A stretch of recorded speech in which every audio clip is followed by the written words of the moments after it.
नोंथांमोना जे दिनैहाय नैबेहाय मोनसे गोसोखां बिलाइ जों होनायखौ नुनो मोनदों मा उद्देश्य लानानै नोंथांमोना बे गोसोखां बिलाइखौ होनाय जादों?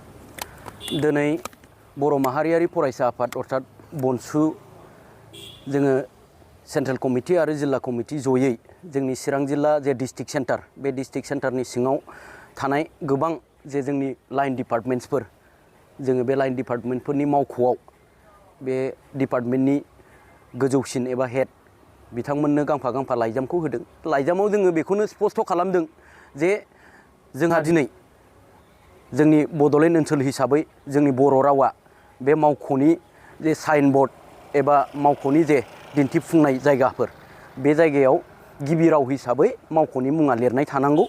जोङो बेखौ दाबि खालामनो बनसुआ गांफा गांफा आर'जलाइ जोङो गथायदों, जायनि गेजेरजों जों फोरमायनो सानदों जे फैबाय थानाय जानुवारि दाननि 15 अक्ट'नि गेजेरावनो जेरैखि जायाबाबो बे साइन बर्डखौ बर' रावजों गिबि राव हिसाबै लिरनायखौ फोजोबनांगौ।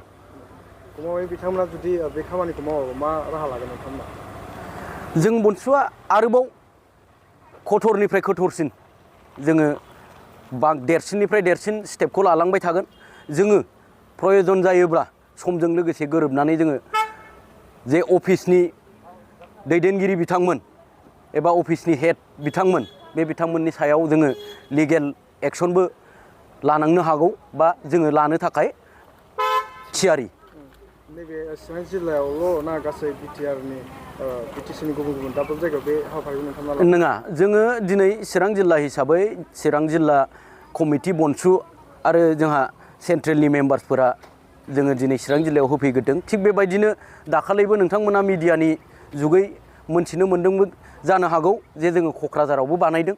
थिग बेबायदियैनो जोङो बड'लेण्ड ओनसोलनि बेलेग बेलेग डिस्ट्रिक्ट गुबुन गुबुन डिस्ट्रिक्टआवबो जोङो बे हाबाफारिखौ लाजोबगोन आरो जोंनि बड'लेण्ड ओनसोलाव जोङो बर' रावखौ गिबि राव हिसाबै बाहायनायखौ जोङो खामानिखौ मावलांगोन। जोङो साननैसो सिगांनिफ्राय नुबाय थादों जे नोंथांमोननि जिथु बनसु आफादनि बैसोखौ मोनसे गुसुं समनि बैसो होननानै बानसावबाय थानायखौ जों नुनो मोनदों।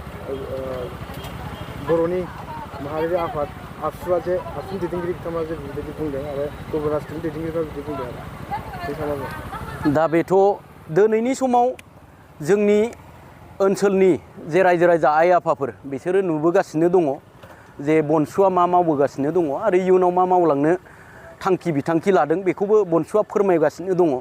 दिनै गोबाङा गोबां बाथ्राखौ सावरायगोन, पलिटिसियाना पलिटिक्सनि बाथ्राखौ सावरायगोन, सोरबा इडुकेसनजों रिलेटेड थानाय सुबुंफोरा इडुकेसननि खोथा बुंगोन। थिग बेबायदियैनो सोरबाया सादारन आइ आफाफोरा सानलाबायदोंबो जानो हागौ जे मैया दाख्लैसो जोनोम जानाय बे संगठनालाय सानबैसे जोरनो, बे मोनसे बिथांमोननि साननाय। खिन्थु बेजों लोगोसे जों बुंनो लुबैनाया बेनो जे सानसे समावबो जोङो जेला गोदानै जोनोम जादोंमोन, गोबां समाव गोबां बेक्तिया बेबायदिनो बनसुनि सायाव अजद दैखांबोबाय थादों। दिनै मख'नो गोनाङा बेनो जे फिल्म जगतजों लोगो नांनानै थानाय बै समाव फैला बरग'यारि बिथाङाबो बुंदोंमोन जे बनसुआ 6 दाननि थाखायल' जोनोम जादों। दिनै बनसुनि जोनोमा थांनाय 7 फेब्रुवारि खालार खालि जादोंमोन। फैयै फैयै जोंहा नै फैगौ फेब्रुवारिनि 7 थारिख फैबानो बोसोरसे जानो थांनायसै। बिथांनि बुंनायाबो नंखाय जाबाय। आरो थिग बेबायदिनो सोरबा सोरबा राजनितिक बिथिङाव थानाय, सोरबा सोरबा बेबायदिनो गुबुन गुबुन आफादफोराव थानायफोरा बनसुखौ सन्देह खालामदों जानो हागौ। खिन्थु दिनै बनसुनि गासैबो दैदेनगिरि गासिबो जाय जाय ओंखारबोदों बे बिथांमोना रोखाखा जे आलादा रायजोआ जेसेबां समसिमाव जाहैया, जेसेबां समसिमाव जोङो बड'लेण्डखौ मोना, अब्लासिमहालागै बनसुनि बेनाराव जोङो सोमावसारनायखौ लांबाय थागोन आरो साबसिननिफ्राय हामसिन जाखिनि नांगौ सोमावसारनाय जायो जोङो बेखौ लांफुंबाय थागोन।